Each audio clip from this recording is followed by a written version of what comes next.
السلام عليكم ورحمة الله وبركاته. بسم الله الرحمن الرحيم. الحمد لله والصلاة والسلام على رسول الله وبعد. Caros irmãos, continuando com as nossas aulas de fiqh, com a graça de Allah subhanahu wa ta'ala, iniciamos na aula passada com Kitab al-Nikah, a lei da família. Hoje, com a permissão de Allah subhanahu wa ta'ala, vamos falar sobre as condições que devem ser reunidas para a validade do nikah. Shurut nikah.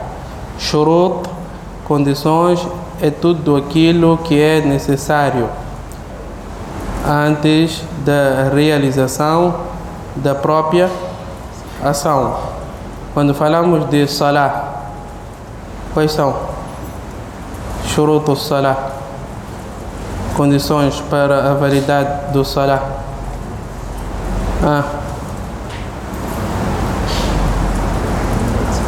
Tio Hashim, esteve bem atento. Shurut salah, condições para a validade do salah.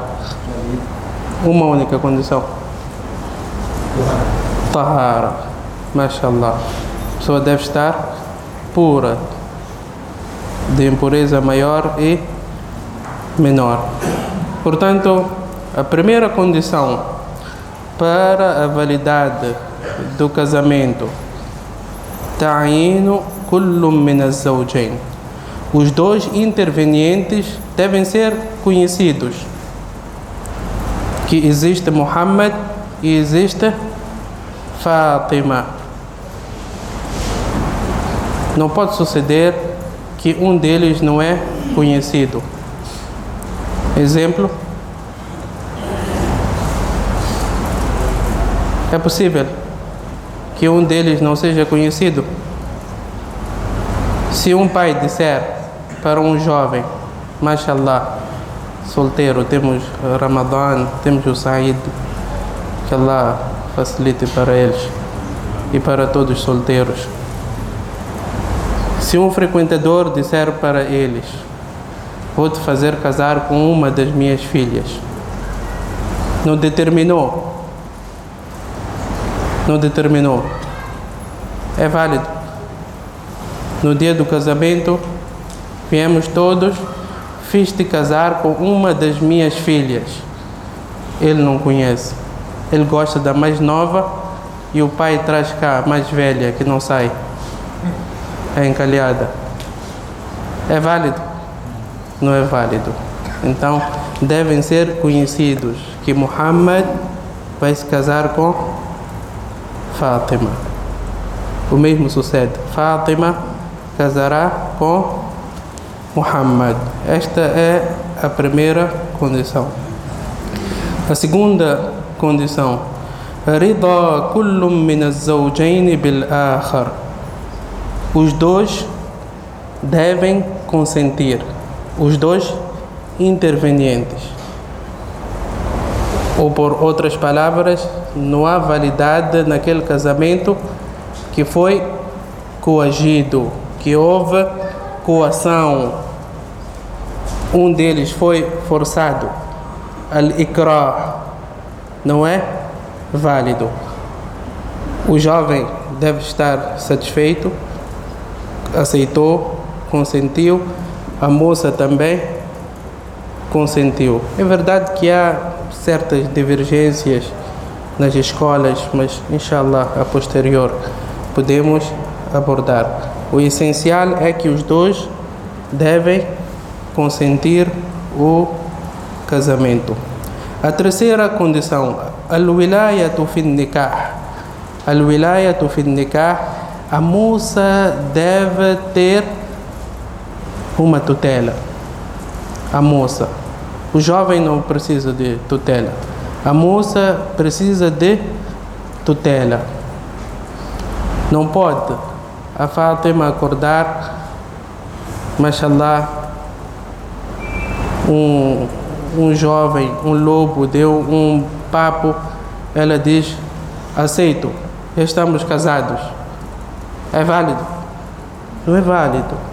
Allah subhanahu wa ta'ala instituiu al-wilaya, la nikaha illa biwali. A forma de proteger a mulher é fraca. Existem muitos lobos com muitos papos. Imagina se Allah subhanahu wa ta'ala tivesse deixado em aberto. Então, impôs esta condição, que um homem deve tutelar. O homem conhece a homem. Este é sério ou apenas quer brincar? Portanto, ainda que a mãe queira, se o pai diz não, é porque é não. Não há casamento.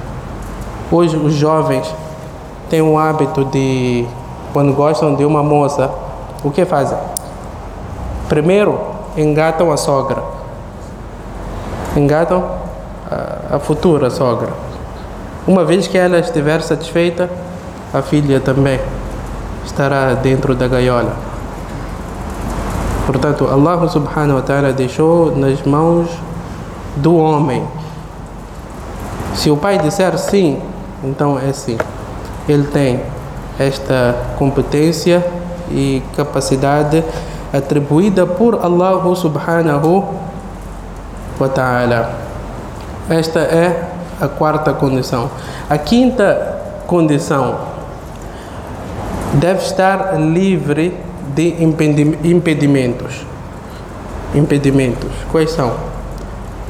Divide-se em três partes. Não pode ser seu familiar, quer dizer, daquelas pessoas que Allah subhanahu wa ta'ala proibiu o casamento com elas por causa da linhagem, por causa da amamentação ou por causa do casamento, o ikhtilaf din, por causa da divergência da religião. Uma mulher muçulmana não pode casar com um homem cristão ou judeu. Não pode. Ainda que o pai aceite. Mas, se há divergência na religião, então o casamento não é válido. Porque não existe condição. A condição não foi reunida para a validade deste casamento. Portanto, são essas 5 condições. Agora vamos para Arkanun Nikah. Arkan traduzimos como pilar. Pilares do Nikah. Qual é a diferença entre Shurut e Arkan? Shurut é tudo aquilo que antecede a ação. Arkan é o corpo da ação. O corpo da ação. Falamos que min shart al-salah al-wudu. Uma das condições para a validade do salah é o wudu. E um dos pilares do salah, qual é?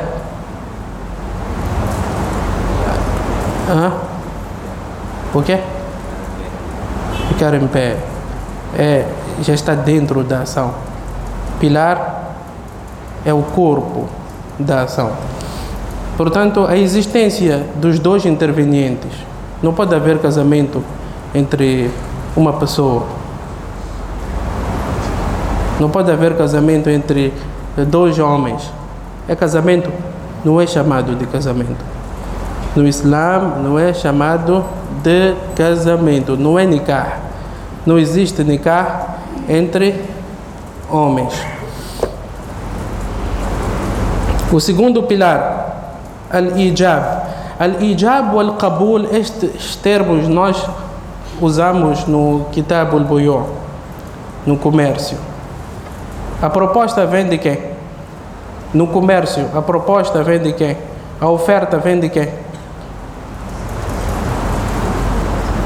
Outros, quando recebem perguntas, só olham para cima.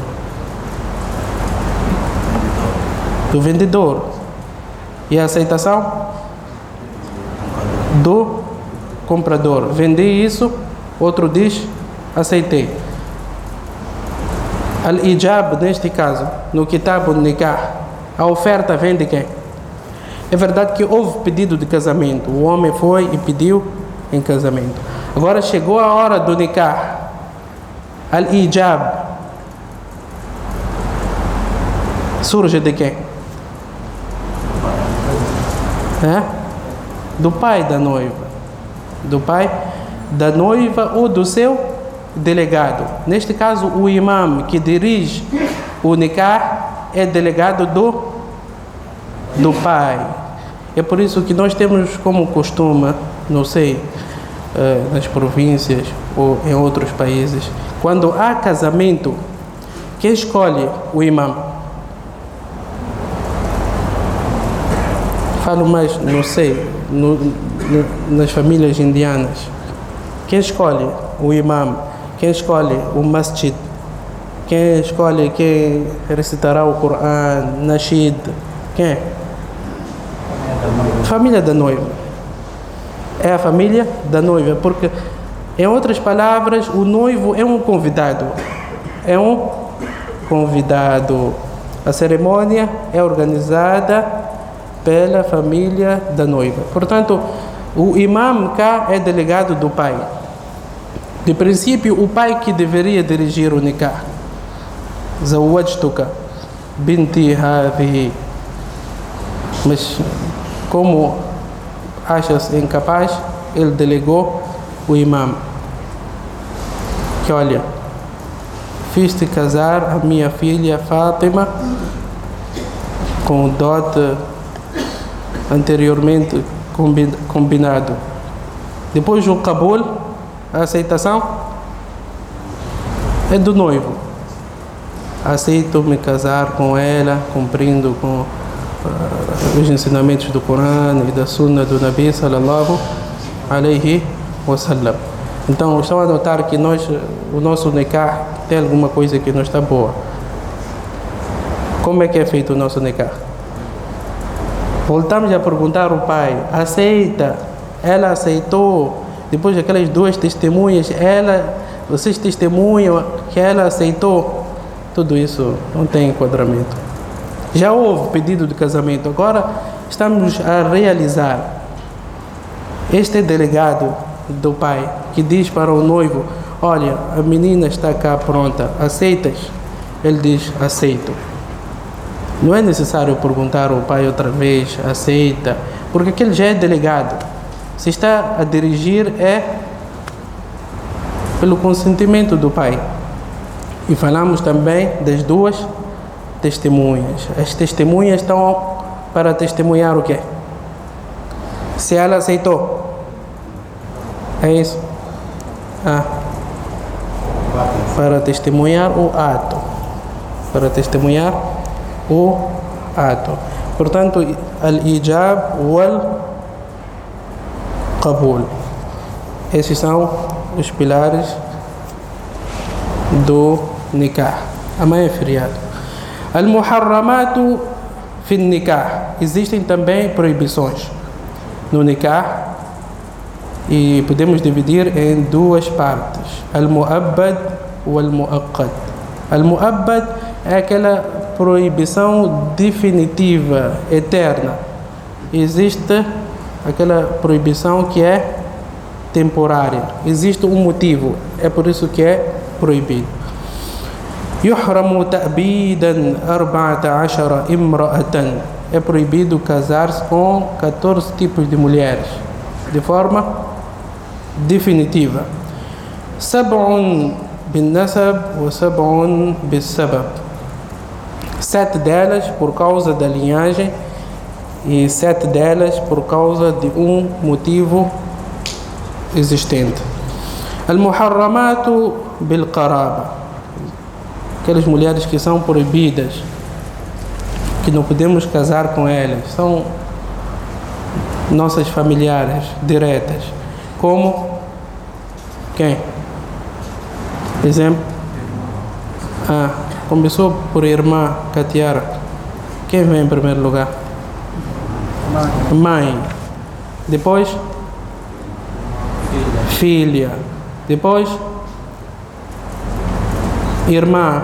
do mesmo pai ou da mesma mãe, ou do mesmo pai, da mesma mãe. Da outra vez o Sheikh Abdul Hanan chamou a atenção que não é correto dizer irmão legítimo. Correto é irmão do mesmo pai e da mesma mãe, porque legítimo, o que contraria o legítimo? É o ala do zina, não é legítimo. Portanto, irmã não pode casar com sua irmã. Bintul akh al-shaqiq, tua sobrinha, seja de irmão da mesma mãe, mesmo pai, ou apenas do mesmo pai, ou apenas da mesma mãe. Bintul ukht, sua sobrinha, filha da sua irmã, pode casar? É bonita, quero casar com ela. Não pode. Seja essa irmã ali da mesma mãe, ou do mesmo pai, ou apenas do mesmo pai, ou apenas da mesma mãe. Sua tia, é muito bonita ela, mashallah, irmã do seu pai. Pode casar? Não pode. Al-khala, irmã da sua mãe. Pode? Não pode casar. Irmã da sua mãe. Allah subhanahu wa ta'ala diz: "Hurrimat عليكم أمهاتكم وبناتكم وأخواتكم وعماتكم وخالاتكم وبنات الأخ وبنات الأخت". O segundo tipo, proibição porque houve casamento. Por exemplo, zawjatul ab, pode casar com a sua, dizem, madrasta, esposa do seu pai, não é sua mãe. Pode. E se ele divorciar-se? Também não pode? Mashallah. Zawjatul ab, sua madrasta, é proibida, não pode casar, ainda que o seu pai não esteja com ela. Zawjatul ibn, esposa do filho, pode casar? Divorciou-se? Não pode casar. Zawja quem é? Sogra, pode casar com sua sogra? Não pode. Essa filha não tem boas qualidades, a mãe que tem boas qualidades, é viúva. Não pode. Sogra, não pode. Sogra é para ser respeitada, não casar. Bintu zawja, wa hiya al-musamma bir-rabiba, sua enteada. Pode?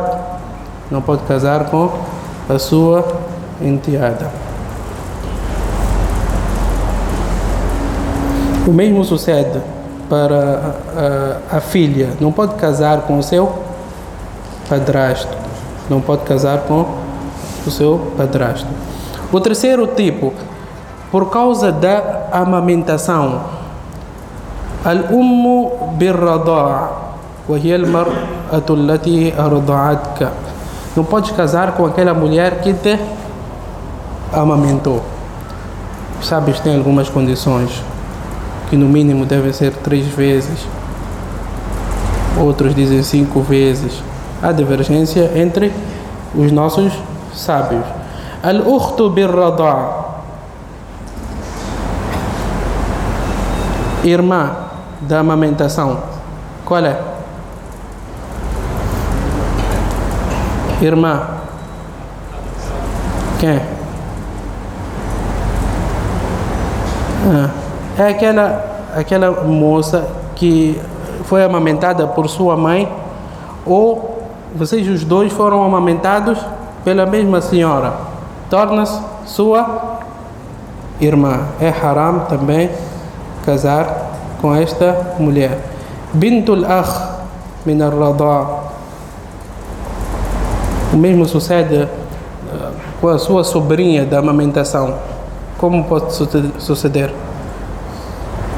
2 homens foram amamentados por a mesma mulher e um deles teve filha. Pode casar? O outro não pode casar. Isto consta no Sunnah do Nabi sallallahu alaihi wasallam. Al-ammatu min ar-rada'a. O mesmo sucede a tia paterna e materna de amamentação. Al-bint min ar-rada'a. a filha de amamentação, quem? Filha de amamentação. Sua filha, por causa da amamentação, quem?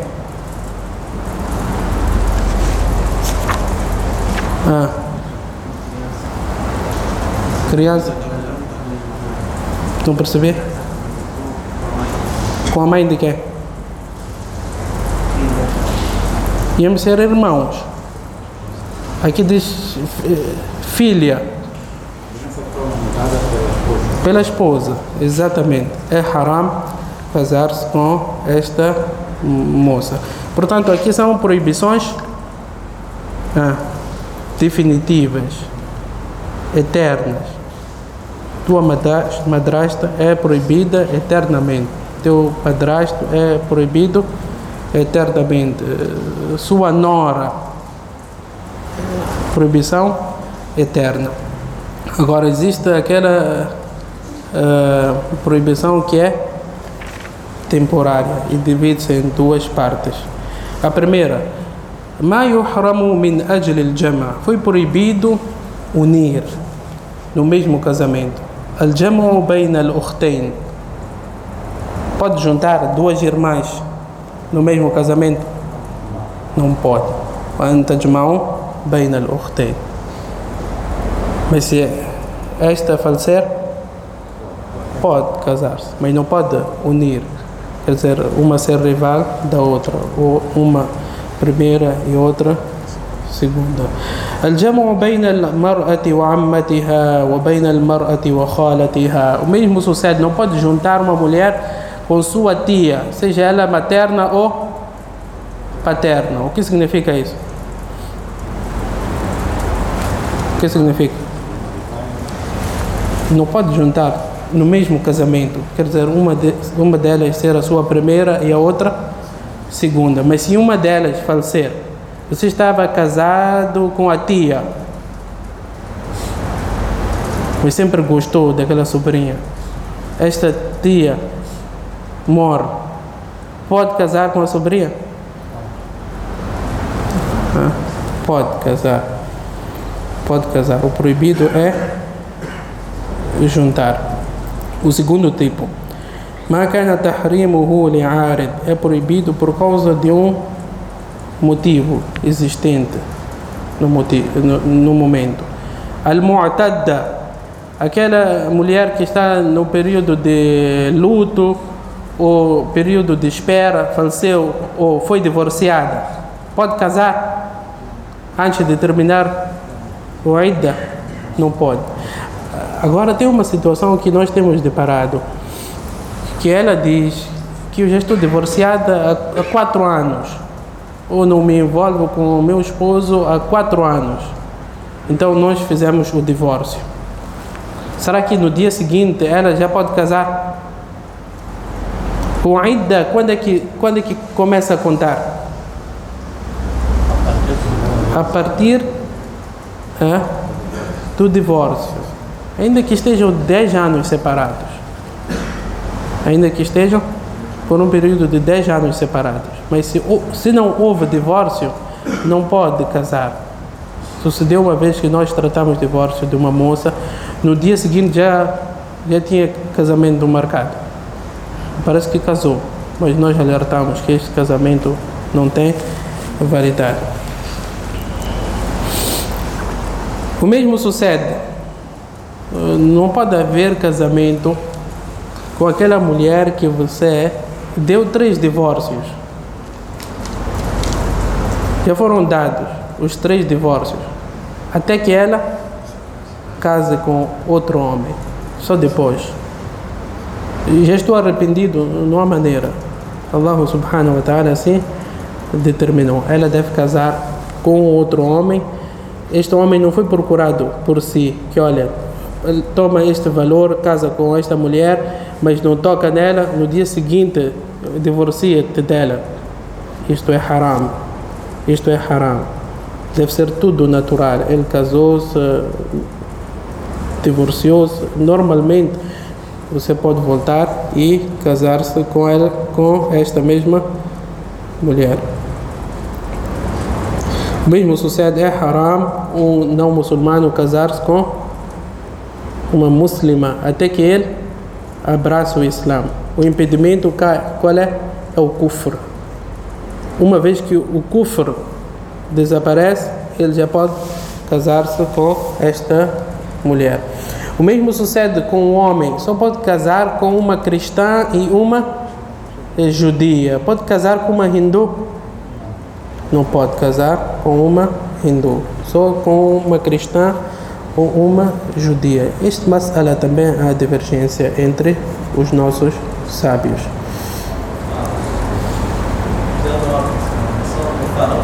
Mashallah. Diz também que é proibido uma pessoa livre não casa-se com uma pessoa, com uma escrava. Não há casamento entre livre e escrava. O mesmo sucede, o dono não precisa de casar-se com a sua escrava. Se quiser casar, o que faz? Deve tornar livre e depois casar-se com a mesma. Resumidamente é isso que mencionamos cá. Vamos dar continuidade. Wa sallallahu wa sallam wa baraka ala nabiyyina Muhammad wa ala alihi wa sahbihi ajma'in.